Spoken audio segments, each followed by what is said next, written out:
Chers amis, bonjour. Nous sommes le mardi 15 février 2022. Il est 10 heures. Quelques news de l'Arménie, de l'Artsakh et de la diaspora arménienne. Tout d'abord, l'information économique en fait. La mine de Sotsk, la mine d'or de Sotsk, qui est à la frontière entre l'Arménie et la région de Kılbachal, aujourd'hui dans la région de Karakonik. Donc la société Go Mining Pro, Go Pro Mining, la société qui l'exploite, va investir en 2022 10 millions de dollars pour la rénovation de cette infrastructure, de ce centre minier qui est un des plus importants d'Arménie, sinon le plus important, avec aussi la mine de cuivre et de molybdène de Merli, donc de la région de Kapan, pardon.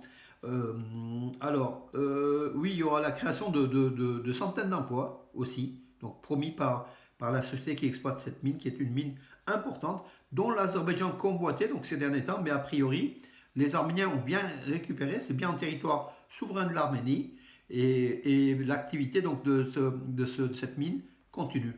Une mine d'or, d'or, et puis je crois qu'il y a aussi d'argent, il y a d'autres produits qui sont extraits de cette mine qui est importante. Le séisme qui s'est produit en Arménie, donc c'était dimanche soir, c'était le tremblement de terre le plus fort depuis 1988, depuis le séisme de décembre 88, le triste sinistre séisme de 88. Donc ce séisme a eu 165 répliques après le dimanche, donc en fait suite au gros séisme de 5,2 donc en degrés de Richter, qui est un puissant séisme qui a été ressenti dans toutes les villes pratiquement d'Arménie, y compris Yerevan, qui a été secoué entre 3 et 4, donc c'est quand même très sensible. Fort heureusement, il n'y a pas eu de dégâts, il n'y a pas eu de victimes. Voilà, donc c'est le centre de sismologie d'Arménie qui a donné ces informations. Donc c'était le plus puissant séisme depuis décembre 88, mais a priori, les répliques sont en diminution, font qu'en fait le danger est écarté pour l'instant, puisque la force est déjà comment dirais-je, elle a été déjà expulsée en fait des entrailles de la Terre à 10 km de profondeur. C'était au nord de l'Arménie, dans la région de Chirac, entre la frontière géorgienne et arménienne, pas loin de Bavra, donc Bavra qui a été le point de passage frontalier entre l'Arménie et la Géorgie, qui avait été secoué plusieurs fois aussi au cours de ces derniers mois. Alors, Eurovision 2022, donc pour l'Estonie, le pays balte, c'est un Arménien, Stepan Ayrabetian, qui représentera l'Estonie à l'Eurovision 2022. Donc Stepan Ayrabetian, qui est l'arméno-estonien, a gagné un concours de façon régulière et puis il a été donc sélectionné pour représenter l'Estonie à l'Eurovision 2022.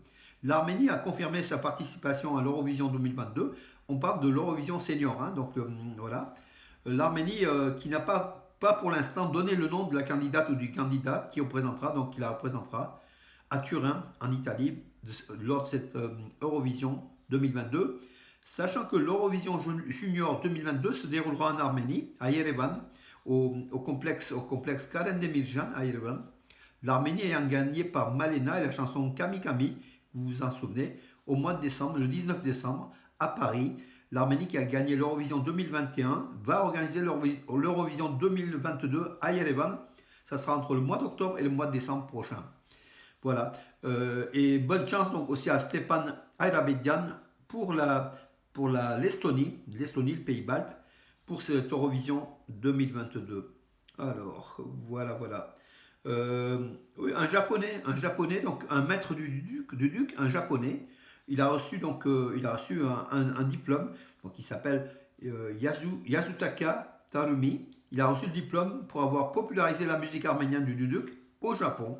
Il joue donc à merveille cet instrument de musique emblématique de l'Arménie qui est le duduk, qui est un instrument extraordinaire, pas parce qu'il est arménien, parce qu'on a l'impression qu'il y a de l'âme, c'est un instrument qui parle, qui va du fond du cœur, de l'âme, ça sonne vraiment beaucoup d'éléments, et ça exprime aussi la douleur, la joie, mais surtout la tristesse, la nostalgie, la douleur, celle du peuple arménien aussi. On a plus souvent, été dans la douleur que dans le bonheur, malheureusement.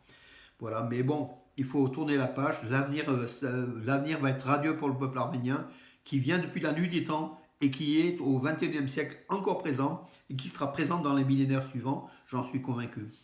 Euh, voilà donc les éléments. Santé, l'Arménie a importé donc plus de va où il a, enfin attendez, je vais juste vous le dire, plus de importés sont importés donc plus de 10 000, pardon, 100 000 doses de vaccins Pfizer contre le coronavirus, hein, qui ont été importés en Arménie, hein, par le ministère de la Santé.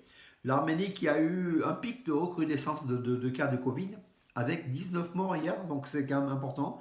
Alors ça s'était calmé, ça a un petit peu repris, mais la tendance est baissière, hein. Donc progressivement, l'Arménie va sortir comme d'autres pays européens, hein, donc de cette sinistrose, de cette épidémie du Covid-19.